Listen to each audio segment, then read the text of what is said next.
ଜୟ ଜଗନ୍ନାଥ ଦର୍ଶକ ବନ୍ଧୁ ସମସ୍ତଙ୍କୁ ମୋର ନମସ୍କାର। ମୁଁ ନରେଶ। ଆଉ ଆଜି ଦେଖିବା ଗାଁକୁ ତ ଆସିଛି KYC କରିବା ପାଇଁ ଯାଉଛି ଆମ ପଞ୍ଚାୟତକୁ। ଇଏ ହେଲା ଆମ ହାଇସ୍କୁଲ, ଯେଉଁ ହାଇସ୍କୁଲରେ ଆମେ ପଢ଼ୁଥିଲୁ ସେ ହାଇସ୍କୁଲ। ଇଏ ସରୱାଳି ଗାଁ ଏଣ୍ଟ୍ରି କଲି ଜଷ୍ଟ। ଗାଁ ଲାଷ୍ଟରେ ଅଛି ପଞ୍ଚାୟତ। ଆଉ ଦେଖିବା ଆଉ ଇଏ ଦେଖନ୍ତୁ ଲକ୍ଷ୍ମୀ ବସ୍ ଚାଲିଛି। ଅବଶ୍ୟ ଲୋକ କିଛି ଯାଉଛନ୍ତି, ଯାହା ହଉ ଲୋକଙ୍କ ଉପଦେଶରେ ଲାଗିଛି। ଗଭର୍ଣ୍ଣମେଣ୍ଟ ବରଂ ଲସ୍ରେ ଖାଉଛି, ସରକାର ଲସ୍, କିନ୍ତୁ କିଛି ଲୋକ ଉପକୃତ ହେଉଛନ୍ତି। ଆଉ ଇଏ ହେଲା ଗାଁର ଦୃଶ୍ୟ ଦେଖନ୍ତୁ।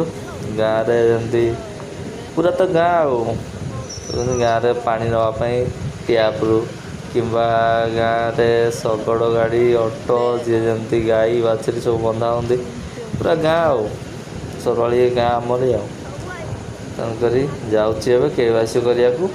ଆଉ ଦେଖିବା ପଞ୍ଚାୟତରେ କ'ଣ ହାଲଚାଲ ଆଉ କରିକି ଆସିବା। ଆଉ ମଣିରୁ ମୋ ଦୁଇ ପୁତୁରାକୁ ନେଇକି ମୁଁ ଯାଉଛି। ଆଉ ଆପଣମାନେ ଯୋଡ଼ିକି ରୁହନ୍ତୁ ଆଉ ଦେଖନ୍ତୁ ଆଜି କେମିତି କ'ଣ ଲାଗୁଛି ଭିଡ଼ିଓ। ଆଉ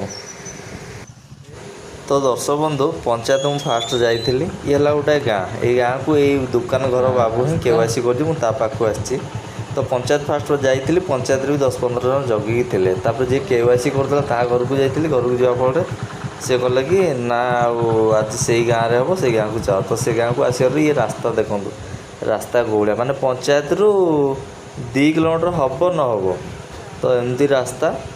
ଆଉ କ'ଣ କହିବା, ମାନେ ଗାଁ ଖଣ୍ଡକୁ ରାସ୍ତା ଟିକେ ବି ନାହିଁ। ଯେଉଁ ପାଣି କାଦୁଅ ରାସ୍ତା, ସେ ପାଣି କାଦୁଅ ରାସ୍ତାରେ ଲୋକ ଯିବା ଆସିବା କରୁଛନ୍ତି।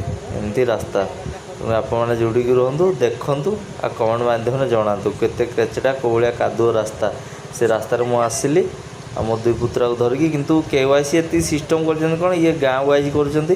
ଆଉ ଗୋଟାଏ ଗାଁକୁ 2 ଦିନ, ଗୋଟାଏ ଛୋଟ ଗାଁ ହେଲେ ଗୋଟାଏ ଦିନ, ବଡ଼ ଗାଁ ହେଲେ 2 ଦିନ, ଏମିତି କରିକି ସେ KYC କରୁଛନ୍ତି।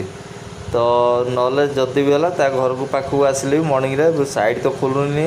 ତେଣୁକରି ମର୍ଣ୍ଣିଂରେ କିମ୍ବା ରାତିରେ ଟିକେ ଖୋଲୁଛି। ତେଣୁକରି ସନ୍ଧ୍ୟା ପରେ କିମ୍ବା ସକାଳ ମର୍ଣ୍ଣିଂରୁ 6ଟାରୁ 8ଟା ପର୍ଯ୍ୟନ୍ତ ସେ ଘରେ କରୁଛନ୍ତି। ତାପରେ ସେ ଯାଉଛନ୍ତି, ମାନେ ଗାଁ ୱାଇଜ୍ କରୁଛନ୍ତି। ଆଜି ଧର ସେ ଆଉ ଗୋଟେ ଗାଁରେ ଅଛି, ସେଇ ଗାଁକୁ ପୁଣି ଯିବେ।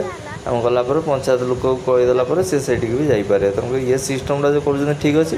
ଆଉ ଗୋଟେ ଏରିଆରେ ଗୋଟେ ଗାଁରେ କ'ଣ ପଞ୍ଚାୟତରେ ହିଁ କରୁଛନ୍ତି। ସବୁ ଲୋକ ଯାଇକି ଛିଡ଼ା ହେଉଛନ୍ତି, ସାଇଟ୍ ଖୋଲୁନି, ମାନେ ଶହ ଲୋକ ସେଠି ଭିଡ଼ ଜମୁଛି। କିନ୍ତୁ ଏମାନେ ଗାଁ ୱାଇଜ୍ କରିଛନ୍ତି, ଭଲ ସିଷ୍ଟମ୍ କରିଛନ୍ତି। ଏହା ହିଁ ହେଲେ ଲୋକ ଉପକୃତ ହେବେ। କିନ୍ତୁ ମୁଁ ଭିଡ଼ିଓ ବନେଇବା ମତଲବଟା ହେଲା, ଦେଖନ୍ତୁ ଆପଣମାନେ ରାସ୍ତାଘାଟ, ମାନେ ପଞ୍ଚାୟତ ଲାଗିକି ପଞ୍ଚାୟତରୁ 1 କିଲୋମିଟର ଦୂର ଯଦି ଏମିତି ରାସ୍ତା ରହିବ ତ ଲୋକ କେତେ ଅସୁବିଧାର ସମ୍ମୁଖୀନ ହେଉଛନ୍ତି। ଦେଖନ୍ତୁ ଏମିତି ରାସ୍ତାରେ ସବୁ ଯିବା ଆସିବା କରୁଛନ୍ତି, ପାଣି କାଦୁଅ ରାସ୍ତାରେ। ଆଉ ତାପରେ ଯିବା ଆସିବା, ସ୍କୁଲ ପିଲା ବି ୟା ଦେହରେ ଯିବା ଆସିବା। ଦେଖନ୍ତୁ ଇଏ ଯେଉଁ ସବୁ ପଞ୍ଚାୟତରେ ବସିଥିଲେ, ଏବେ ଚାଲିକି ସେମାନେ ଯାଉଛନ୍ତି ସବୁ KYC କରିବାକୁ ତାଙ୍କ ଘର ପାଖକୁ। ତ ଇଏ ହେଲା ଆମ ସରୱାଳି ପଞ୍ଚାୟତର। ଇଏ ଗାଁ ନାଁ ହେଲା କ'ଣ, ଆମର ତାଳଡିହି। ସେ ଗାଁକୁ ଆସିଥିଲେ। ଆଉ ଇଏ ହେଉଛି ରାସ୍ତା, ଏଇ ଅବସ୍ଥା। ଏବେ ଟିକେ ବର୍ଷା ଛାଡ଼ିଛି ବୋଲି, ଯଦି ବର୍ଷା କଣ୍ଟିନ୍ୟୁ ହେବ ରାସ୍ତା ଆଉ କେଉଁ ଭଳିଆ ରହୁଥିବ ଆପଣମାନେ ବି ଭାବିପାରୁଥିବେ।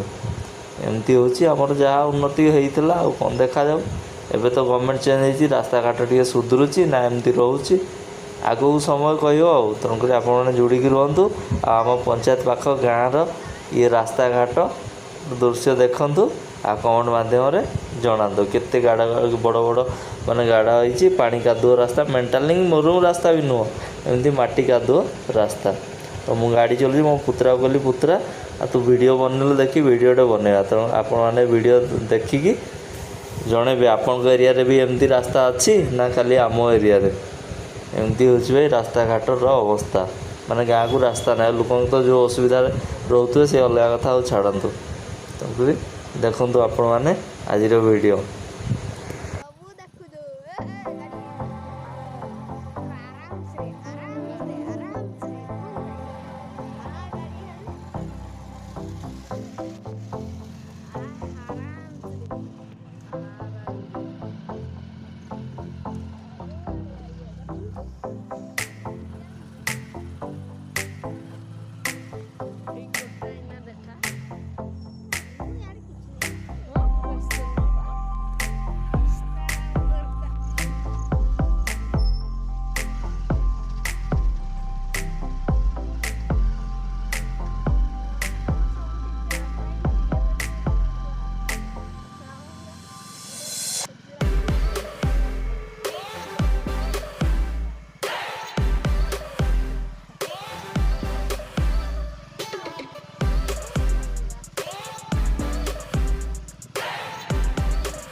ଆଉ ଦର୍ଶକ ବନ୍ଧୁ ଇଏ ଆମ ଗାଁକୁ ଜଷ୍ଟ ଏବେ ଏଣ୍ଟ୍ରି କରିବୁ।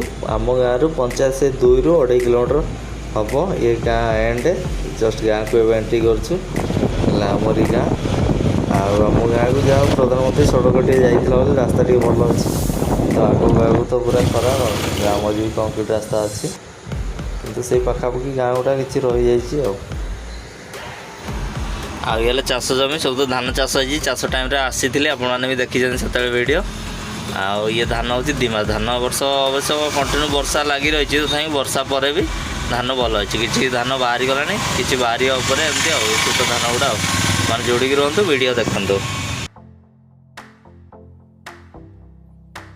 ଧାନ ମସ୍ତ ହେଇଛି ଏ ବର୍ଷ। ବର୍ଷା ତ କଣ୍ଟିନ୍ୟୁ ଲାଗିଛି, ଫିର୍ ବି ଧାନ ବଢ଼ିଆ ହେଇଛି।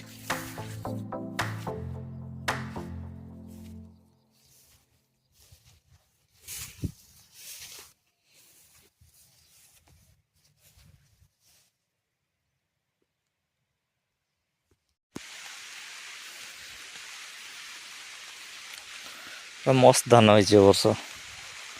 ସବୁ ହାଇବ୍ରିଡ଼ ଧାନ ଏଗୁଡ଼ା। କକା ଘର ହିଁ ଆମର ବି 2ଟା ଥର ପୁରା ବଢ଼ିଆ ଧାନ ହେଇଛି। କକା ଘର ବାହାରି ଗଲାଣି ଅଲରେଡ଼ି। ଆମର ଗର୍ଭ ହେଇଛି ଆଉ। ଗର୍ଭ ହେଇଛି, ବାହାରିଯିବ ଆଉ।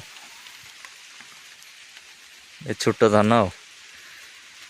ଏ 2 ମାସ ହେଉଛି ହାର୍ଲି ଲାଗିବାରେ। ଏ ବାହାରିକି ପାଚିଲା ଆସିବ ଆଉ ମାସେ ପ୍ଲସ୍ ହେବ।